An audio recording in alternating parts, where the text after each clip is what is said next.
Hey St. Louis, Lauren Healey with Sauce Magazine here. This week's episode of the Sauce Podcast, we've got Mike Fricker, the owner of Monstera Mezcaleria and Natural Wine Bar. So Mike, why don't you tell us about yourself and your background? Yeah. So I'm originally from Philadelphia, New Jersey area, but had bounced around quite a bit to the West Coast, to Mexico for a little while, and then landed here in St. Louis about 8 or 9 years ago. Initially as a cook chef with the Four Seasons, and then eventually had left the back of house world and moved into the front of house world, mainly with my wife at the gin room. Okay. And then about 3 years ago, I opened what is now Monstera Mezcaleria. And then since then opened a new society. And then I have an upcoming project in the south of Mexico as well. Okay. And how did you land here? I just needed off of the East Coast. I was back in the New Jersey area.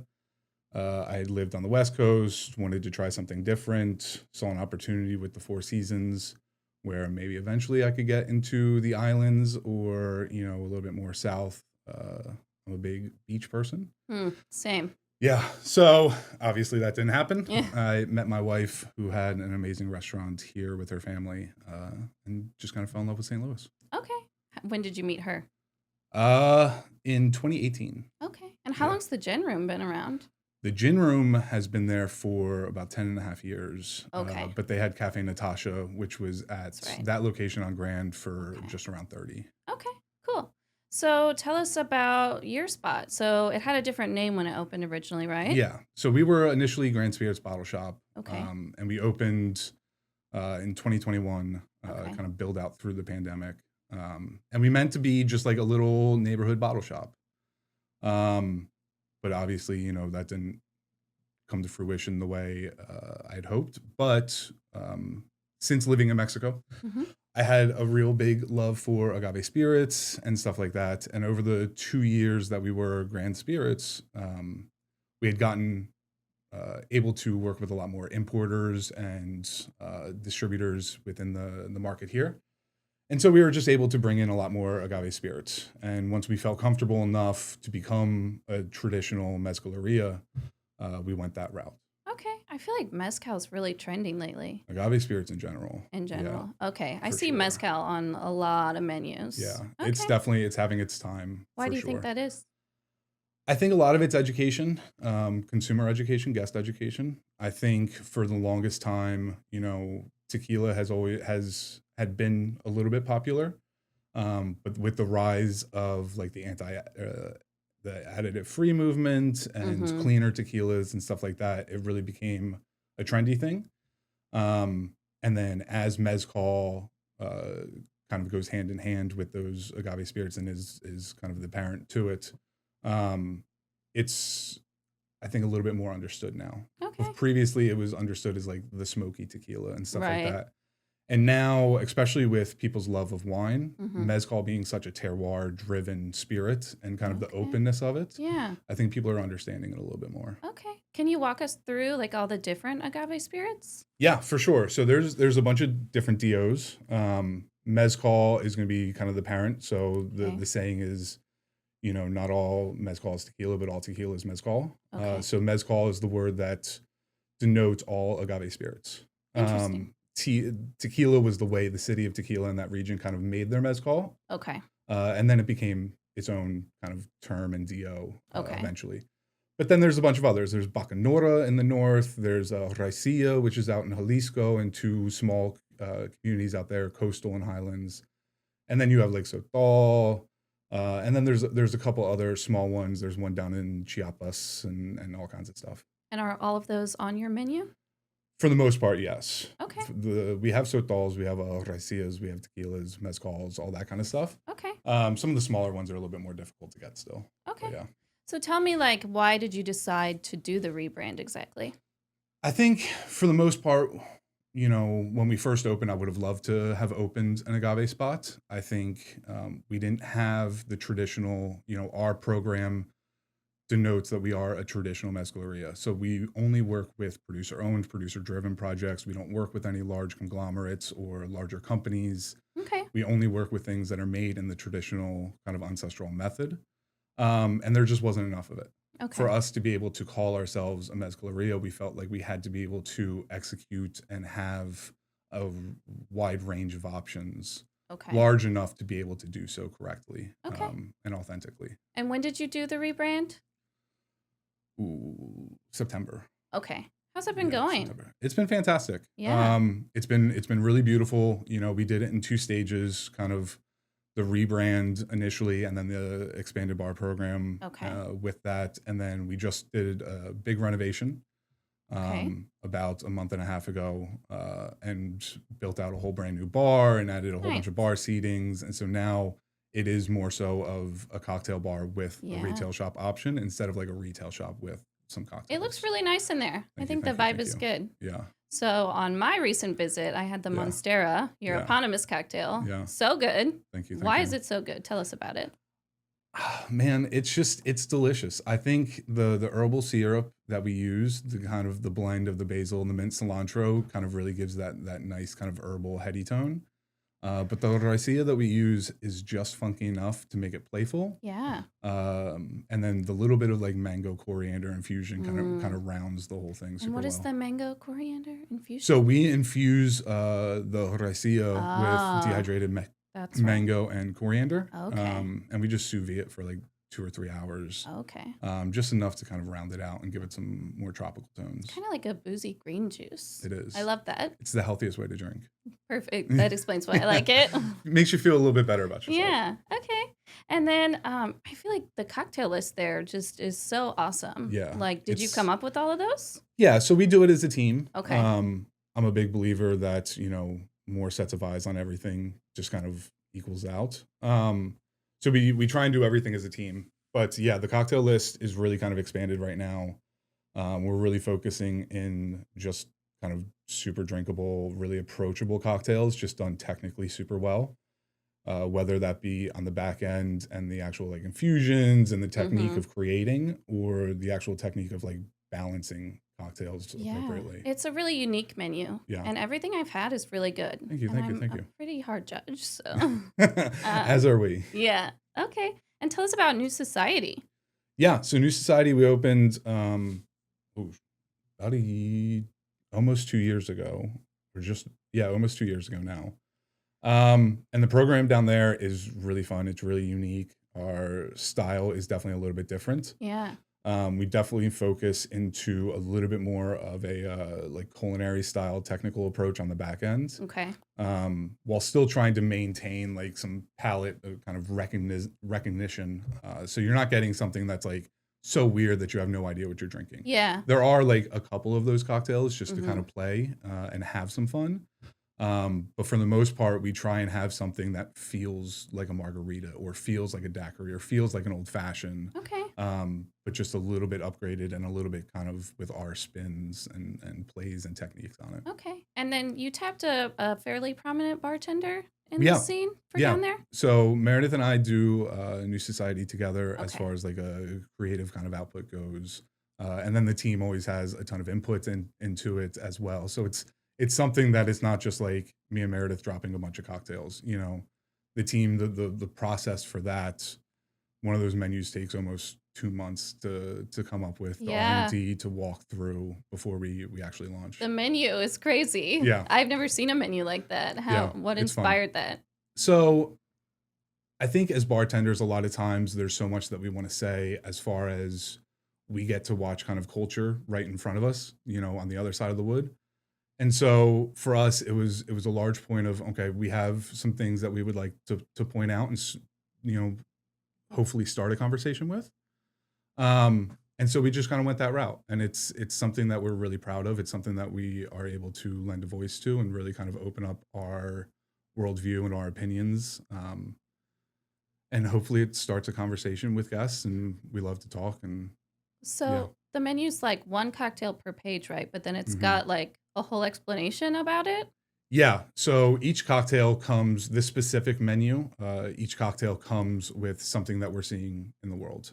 Okay. And so we kind of take a position or question what is happening in the world around us. Okay. and we build a cocktail based off of that opinion or that sentiment or that thought.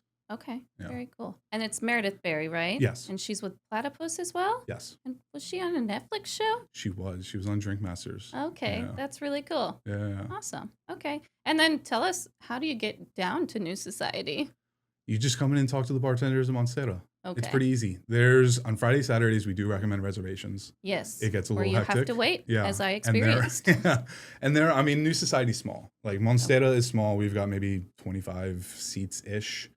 It's mainly a bunch of couches, and we love for people to sit at couches and meet new people. Mm-hmm. But New Society's smaller. It's about 20 seats total, 22 seats total, somewhere in there. And that's like a basement bar behind a bookcase. A little bit, yeah. Okay, Yeah, very sneaky. Yeah. The speakeasy is really having a rise. Especially in St. Louis. Yeah, I think that's really cool. There's a whole story in that. It's so much fun. Yeah. It really is. It's a unique experience for the guests, the ability to walk into a bar and not really fully have an understanding of what's going to happen.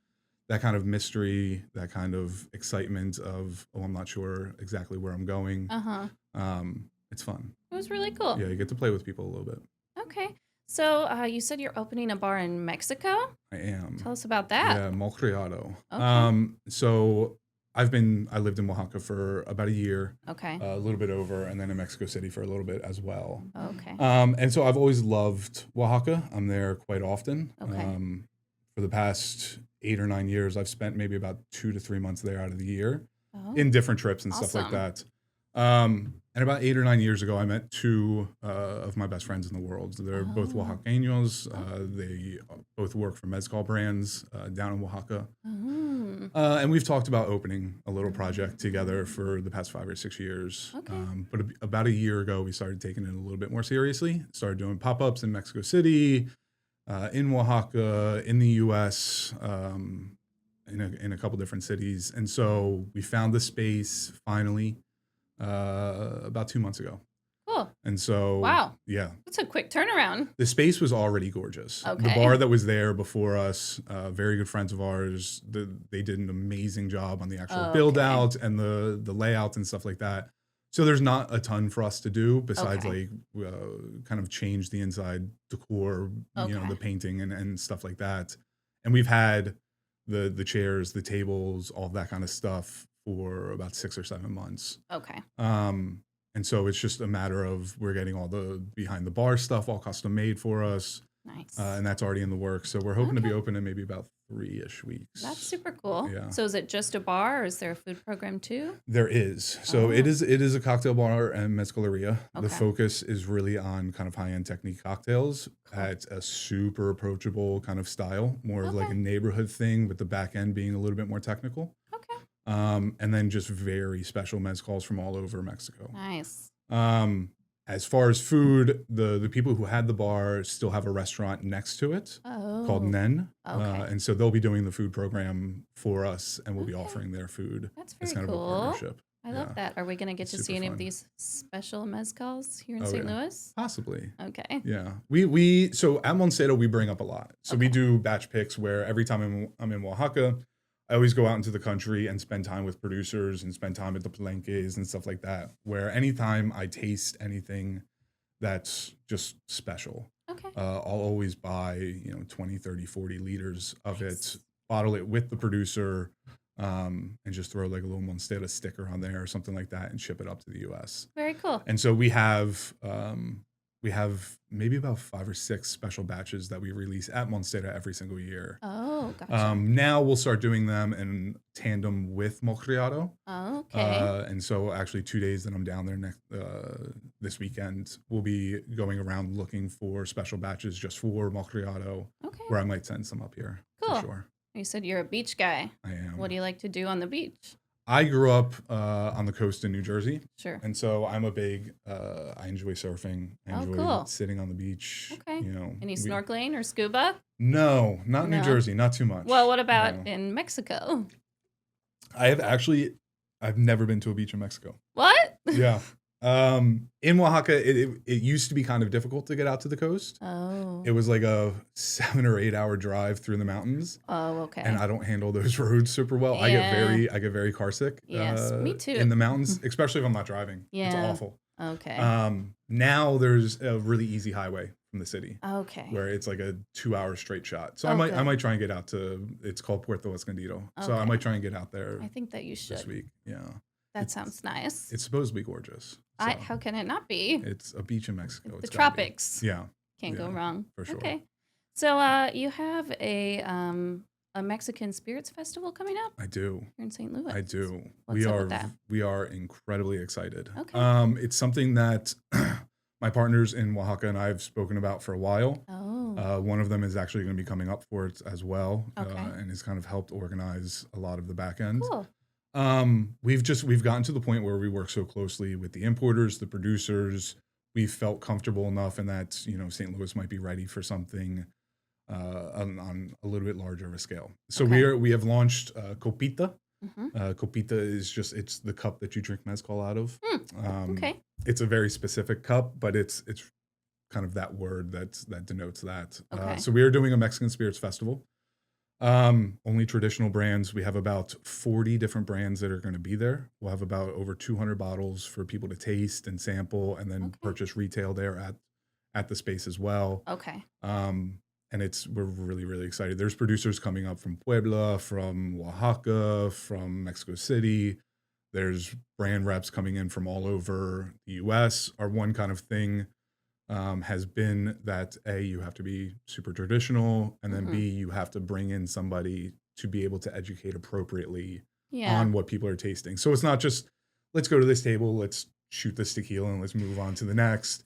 It is, let's figure out what we like. Let's taste a bunch of different stuff. Let's learn a little bit about each. It's not a seminar, but let's learn a little bit about each. And then let's figure out what we like in the agave world. Okay. There's also going to be a bunch of Mexican rums. There's a bunch of Mexican wines. Cool. There's some Mexican beer producers. So we're gonna have the wide range of Mexican beverages. So is this like a ticketed event? It is. Okay. Yeah. So it's September 21st. Okay. There's 2 levels of tickets. I think we are almost sold out of VIP. Okay. VIP is hour early entrance. Okay. And then there is a very famous clay maker in Oaxaca called Rufi. That is hand making clay copitas for all the VIPs. And so I leave tomorrow, but I'll be bringing that up in a couple weeks when I come back. Okay. And it's really simple, grab tickets, come enjoy, find a different bunch of stuff, meet the producers who are making it, and kind of learn the world of agave spirits and Mexican rums. It sounds really cool. It's fun. Okay. Yeah. Cool. All right. Well, besides your own spot, where do you go when you're out in St. Louis? Oof, that's a tough one. I'm a big dive bar person. Are you? Yeah. Which ones? So TikTok is my main go-to. Okay. I love the Heavy Anchor. Okay. I haven't been there in a little while, but I absolutely love what they do over there. Okay. I am mostly at Kenny's Upstairs Lounge. Oh yeah. I'm there pretty often. That's just down the street, right? Yeah. Okay. I love Tower Grove so much. Yeah. I rarely have to leave. It's really fantastic. I have my grocery right there at Jay's and kind of everything I want around it. So I very rarely leave. It's a nice little strip. Yeah. It's fantastic. Especially, that sounds grand. The food, the drink, it's all great. Yeah. Okay. Yeah. And then do you ever get out of there to other restaurants, or are you just sticking with the dives? A little bit. Yeah, a little bit. I'm a big fan of Brasilia on South Grand. Okay. I absolutely love it. I don't really go out to eat too often. But when we do, it's generally a little bit more ethnic. Okay. Yeah, so we love the stuff on Olive. We go to Lulu's almost like every other Sunday or every third Sunday for dim sum. Nice. And then we go to Acar in Clayton. Yeah. Okay. In Clayton all the time. I think Acar is one of my favorite spots in the city. I have not been there. I've been to all of the spots around, but I need to get over there. Really good. Their take on Malaysian meets this kind of French fusion. You have a very familiar French technique, but then really kind of Malaysian flavors. It's really well done. Okay. It's on my list. I need to bump it up. Definitely. There's not enough meals in my life for me to go to all of the restaurants I want to go to. There's so many good restaurants in St. Louis. I know. It's awesome. It's hard to get around. I know. And then somebody's like, where should I eat? And I'm like, I can't think of anywhere. Yeah, for sure. And then we hit Blue Jay Brewing. Oh, okay. Fair enough. And see the homies Midtown, over there. right? Yeah, okay, Midtown. Cool. But all the stuff is done by Ryan and homie hospitality and all that kind of stuff. So the food there is fantastic. Are they with Farm Spirit too? Yeah. Okay. So that's Farm Spirit. Okay. So you say you like dive bars. So why is your bar not? Do you consider it a dive bar? No, not at all. Okay. No. It's like, then why did you not open a dive bar? Because that's not, I want to go enjoy dive bars. I see. Yeah. That's not what I do best. Okay. But St. Louis does dive bars better than I would say most cities in the country for sure. Okay. And there's just something special to the St. Louis dive bar that I wasn't sure that, I have thought about it, that I wasn't sure that I would be able to replicate. Yeah. Correctly. Well, and you have the skill set with all of, the higher end stuff. For sure. So what do you get at the dive bars? Oh, shoot. Don't ask me that. And we need to know.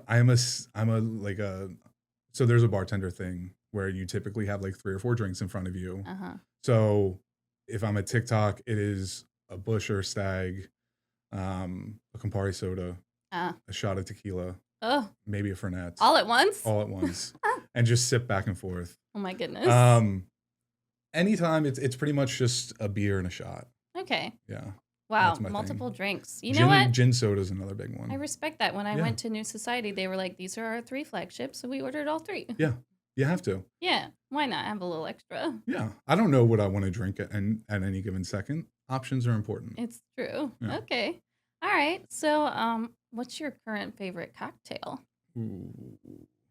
In general, yeah, or like at my spots? Both. In general, I am a big daiquiri person. Oh. I think any bartender is going to say that. Yeah. But I'm a big daiquiri person. Okay. I'm a big I don't really drink cocktails all that much. That's the problem. I've been hearing this, like the people who own the cocktail bars just drink spirits now. I make them all day. And so, going out, if I'm at some place that's like a super dope, or is a cocktail bar, I will always get something and try it. Okay. I'm generally going to get something with agave spirits. That's just kind of how I'm going to roll. But for the most part, I'm going to drink, have a little beer and a spirit forward kind of sipper. Sure. Of something. Okay. But I'm a big daiquiri Negroni person. I love Negronis, which is why I'm so obsessed with the gin room. Yeah. So good. Of course. Yeah. I love our Negroni at Monstera. It is definitely not a traditional Negroni. Okay. It's our version of like a deconstructed. Oh. And so it is a Mexican rum called Charanda from Michoacan, mixed with mezcal. And then we infuse that with like mole spices. Ooh. So like cinnamon, coriander, cumin, that kind of stuff. And then we burn tortillas and infuse that into the vermouth. How? We literally just torch them. Oh. It's something that we do at Malcriado for our Malcriado martini. Wow. And it replicates kind of that aroma of the comal, of like cooking fresh tortillas on the comal. Wow. In Oaxaca. And so it gives you this kind of like aromatic, this kind of tortilla kind of flavor in the Negroni. And then we use a bunch of different styles of like dry chocolate liqueurs, Campari, chili liqueurs, all kinds of stuff. Wow. And so it makes you feel like a mole Negroni, but it still has the emotion of a Negroni. Is that what it's called? It's called the Monstera Negroni. Oh, okay. Yeah. Well, I know what I'll be trying next time. Yeah. Okay. It's fantastic. And what do you have another highlight on the menu there? Ooh. I really love, so we started this kind of house carbonated soda and mezcal pairing program that is really fun. One of our bartenders, Bear, so if you work for me, everybody gets a trip to Oaxaca. And it's to kind of understand, 100%. It's kind of to understand where mezcal comes from and what's happening. Kind of, it's very difficult to understand unless you see it. Yeah. Unless you see it being produced, unless you see and go and walk the fields and understand what's happening in the palenques and what's happening in the small villages. It just helps. And so we take all of our bartenders down, and Bear came Fun. to Oaxaca while we were doing a Malcriado pop-up there. Okay. And one of my partners, Andres, is very much in love with this soda mezcal pairing. You know, everybody drinks mezcal with, you know, either a beer or they'll get a cocktail and have like a little mezcalito or something like that. Okay. But one way that we really love to do it is to kind of understand the flavors of the mezcal Yeah. and pair it with something that's going to go super well, but Okay. isn't alcoholic. I see. And so we do these carbonated sodas. We have a watermelon cantaloupe and a key lime pie, and they're all paired very specifically with a mezcal Okay. to kind of go back and forth and enjoy the mezcal, clean your palate with the soda, and just kind of have a good experience with it. Okay. Well, I have So, to come back I know. right away. I'm really loving that aspect of the program Okay. right now. Cool. All right. And so what does the future hold? I know you've got the new bar on the way, the Spirits Festival. Yeah. What else is I am surviving in the next 6 months. Okay. So Yeah. we'll see what the future holds. You know, there's no plans right now for anything else. I think the plan right now is to kind of refine and really continue to dial in and expand where we want to expand within our own programs. Sure. You know, my wife has a company called Gin World where she does gin education across the country. So cool. This year we've done 15 cities. And so Wow. we've done a lot of traveling and stuff Okay. like that. Next year, you know, we're refining that a little bit more. Okay. So I think, you know, kind of staying in the lane and doing what we do, but figuring out how to refine that and just tweak everything to make it better. Cool. And how involved are you in each other's businesses? With Gin World, very involved. Okay. You know, we really do that together side by side. In the actual businesses, we both, I run Monstera and New Society. You know, she runs the gin room and we have an amazing GM there, and I have an amazing GM at Monstera and NS. Okay. And we will sit in on the meetings for each bar and stuff like that. I'll help with the cocktails down at the gin room. Okay. And then it's just a matter of like a support system, bouncing ideas and figuring it out. Very cool. It's nice you guys are like, you know, steps away from each other. It is amazing. It's a fun little bar crawl for me. The amount of people that we get into Monstera or the gin room that were at the previous one, because we don't do food. And so they'll go down to the gin room for dinner, either before or after. And so it is a fun little bar crawl. You can hit all three of our spots and everything is so different and so unique from each other that you really do feel like you're in complete separate things. So my first time down there, when I discovered you guys, we went to the gin room, then walked down to the Mezcaleria. I didn't even know about New Society, and then we went back to the gin room. That's the move. So yeah, it was super Finishing fun. it off with a Negroni or martini down there. So good. Fantastic. Yeah. Cool. Okay. Sure. Was there anything else you want to add? No, I don't think so. I think for the week of Copita, it's gonna be a lot of fun. Okay. You know, we're really excited. The few days before that, Thursday, Friday, Saturday, we've got a bunch of parties and seminars and stuff like that for people who do want to learn a little bit more. Nice. And then we're hosting a cocktail competition at the bar on the Thursday with Tequila Ocho. So you know, hopefully You need you'll a get judge? possibly. But it's gonna be a lot of fun. The whole Okay. week there's gonna be something for everybody, and so Cool. yeah, we're really looking forward to Copita. All right. Well, thanks so much for stopping by. Absolutely, thank you. Yeah.